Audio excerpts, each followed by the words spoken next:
전 세계적인 통계에서 10명 중 4명이 뉴스를 보지 않는다는 답변을 내놓았습니다. 뉴스에 대한 신뢰 하락과 부정적인 주제로부터 오는 피로감이 주 원인이라 밝혔습니다. 하지만 역설적이게도 사람은 부정적인 컨텐츠를 너무나도 사랑합니다. 악플 읽기 챌린지라는 컨텐츠가 있습니다. 유튜버나 유명인이 자신에게 남겨진 악플을 읽고 그에 대한 리액션을 보여주는 컨텐츠입니다. 얼토당토하는 악플에 대응하는 모습을 보면 왜 저런 댓글을 달았을까 하는 생각과 당사자는 어떤 마음일지 생각하면 가슴이 먹먹해지기도 합니다. 대부분의 경우 이 컨텐츠들은 해학적으로 풀어냅니다. 이런 포인트 때문일까요? 컨텐츠에 남겨진 댓글에서는 주로 두 가지 반응이 관측됩니다. 악플에 강하게 반응하며 비난하는 사람들과 악플을 읽는 당사자를 응원하는 사람들이 주를 이룹니다. 이 현상은 부정성 편향과 연관이 있습니다. 사람은 긍정적인 정보보다 부정적인 정보에 더 강하게 반응하는 경향이 있습니다. 예를 들어 회사라고 생각해보죠. 프로젝트 정말 잘했어 라는 칭찬보다 이전보다 잘했는데 분발 좀 해야겠어 라는 말에 반발심을 느끼게 됩니다. 진화론적인 관점에서 볼 때 이런 반응은 생존에 도움이 되었기 때문에 발달했을 것이라는 의견도 있습니다. 부정적인 사건은 생명의 위험과 직결되기 때문에 더 민감하게 반응하도록 진화했을 수도 있다는 거죠. 하지만 현대 언론사들은 이 기제를 전혀 다른 방식으로 이용하고 있습니다. 포털 뉴스의 대부분은 부정적인 뉴스로 가득 차 있습니다. 이 대본을 작성하던 중 네이버 뉴스 랭킹을 확인해보니 15개의 뉴스 모두가 부정적인 내용을 다루고 있었습니다. 처럼 범죄, 사고, 사생활 침해와 같은 뉴스가 상위권을 차지하고 있는 게 현실입니다. 로이터 연구소에 따르면 최근 들어 뉴스를 접하는 매체로 SNS가 강세를 보이고 있다고 합니다. 우리나라의 경우 디지털 뉴스 트래픽의 대부분이 포털을 통해 발생합니다. 그렇기 때문에 언론사들은 더 많은 클릭을 유도하기 위해 더욱 자극적인 제목과 내용을 다룰 수밖에 없습니다. 결국 사람들이 봐야 하니까요. 그래서 뉴스라는 껍데기를 쓴 자극적인 컨텐츠라는 말도 나오고 있습니다. 그렇다면 이 부정적인 뉴스에 계속 노출되면 어떨까요? 저 같은 사람들은 관심 없음 버튼을 누를 겁니다. 혹은 들어가지도 않겠죠. 이처럼 부정적인 뉴스로 인한 피로감 때문에 전 세계적으로 하나의 트렌드가 생겨났습니다. 바로 뉴스 회피입니다. 부정적인 컨텐츠가 정신 건강과 삶에 나쁜 영향을 준다는 판단이 들어 뉴스를 더 이상 소비하지 않으려는 행동을 뉴스 회피라 합니다. 하지만 이런 컨텐츠를 즐겨 찾는 이들도 많습니다. 흔히 말하는 도파민 중독이라고 하죠. 누군가의 사과물이나 해명글이 올라오면 사건의 진위보다는 부정적인 상황 자체를 즐기는 모습이 관찰됩니다. 샤덴프로이드의 남의 불행이나 고통을 보면서 느끼는 기쁨을 말하는 단어입니다. 이 쾌감은 자신이 부정적으로 인식하는 사람들의 고통에서 만족감을 느끼게 합니다. 결국 부정적인 콘텐츠는 우리의 감정을 더욱 민감하게 자극하며 어떤 측면에서는 쾌감을 주기도 합니다. 이러한 기제로 인해 혐오와 부정의 콘텐츠는 빠르게 확산되며 우리의 일상에 깊숙이 침투하게 됩니다. 오늘은 이러한 콘텐츠들이 왜 우리 주변에 많이 등장하는지 또 어떻게 빠르게 확산되는지 알아볼까 합니다.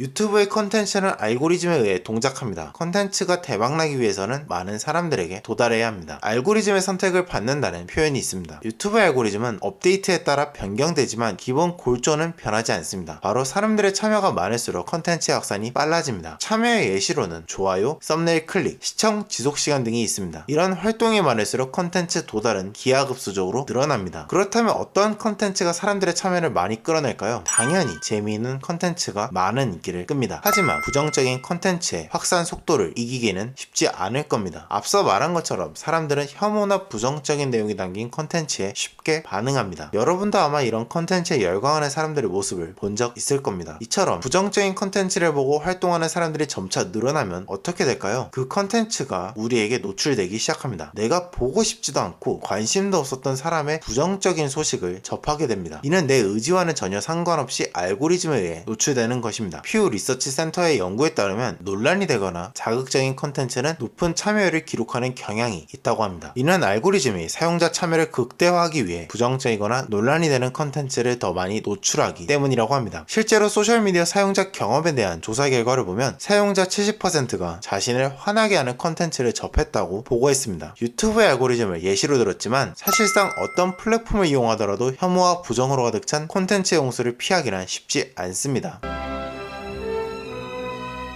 2002년 캘리포니아 주정부의 지원으로 캘리포니아 해안기록 프로젝트가 진행되었습니다. 이 프로젝트에서는 해안선의 사진이 촬영되어 웹사이트에 업로드됐습니다. 이 사진들 중 일부에 바브라 스트라이샌드의 집도 포함되어 있었습니다. 바브라 스트라이샌드는 빌보드 앨범 차트에서 다수의 1위를 기록한 유명한 가수이자 배우입니다. 그녀는 이 사진들이 자신의 집을 포함하고 있어 사생활 침해라 주장했습니다. 그리고 웹사이트를 상대로 사진 삭제와 함께 5천만 달러의 손해배상을 요구하는 소송을 제기했습니다. 그러나 이 소송이 언론에 보도되자 해당 사진은 오히려 대중의 큰 관심을 끌었고 42만 이상의 조회수를 기록하게 되었습니다. 그런데 원래 이 사진의 조회수는 고작 6건이었습니다. 바브라 스트라이샌드는 사생활 노출을 막기 위해 소송을 시작했지만 결과적으로 더 많은 사람에게 자신의 집이 노출되는 결과를 초래했습니다. 심지어 소송마저 기각되면서 거액의 소송 비용만 떠안게 되었습니다. 이처럼 원래는 정보에 접근하지 못했던 사람들까지 그 정보를 접하게 만들어 오히려 더 큰 이슈가 되는 현상을 스트라이샌드 효과라 칭하게 됐습니다. 우리나라에서도 비슷한 사례를 찾아볼 수 있습니다. 디지털 교도소는 범죄자의 신상을 공개하는 사이트로 초기에는 대중에게 잘 알려지지 않았습니다. 뉴스 같은 매체에서 디지털 교도소의 존재를 보도하면서 점차 전국적으로 알려지게 되었습니다. 이처럼 뜻하지 않게 정보를 더 널리 퍼뜨리는 결과를 만들기도 합니다. 앞서 소개했던 악플 읽기 챌린지도 유사한 형태를 띠고 있습니다. 이 챌린지는 단순히 악플에 대한 반응을 넘어 혐오적인 댓글을 공공연히 드러내는 방식입니다. 부정적인 내용이기에 큰 관심을 끌 수 있습니다. 하지만 이런 컨텐츠가 확산되기 위해서는 몇 가지 선결 조건이 필요합니다. 그중 하나는 바로 컨텐츠를 제작한 사람의 파워입니다. 구독자가 많거나 공인이거나 공기관이 제작한 컨텐츠라면 더 큰 확산력을 가집니다. 밀그램 실험에 따르면 사람들은 권위 있는 인물의 발언을 무비판적으로 수용하는 경향이 있습니다. 평소에 내가 신뢰하던 사람이나 공식 인증을 받은 기관이라면 그 정보가 가짜라고 하더라도 의심 없이 받아들이는 경우가 많습니다. 가끔 가짜뉴스를 단톡방으로 옮기시는 분들 있지 않나요? 이런 활동 하나하나가 더 많은 사람에게 잘못된 정보를 검증 없이 전파하는 매개체가 됩니다. 이러한 정보의 확산은 마치 감기가 전염되는 것처럼 보입니다.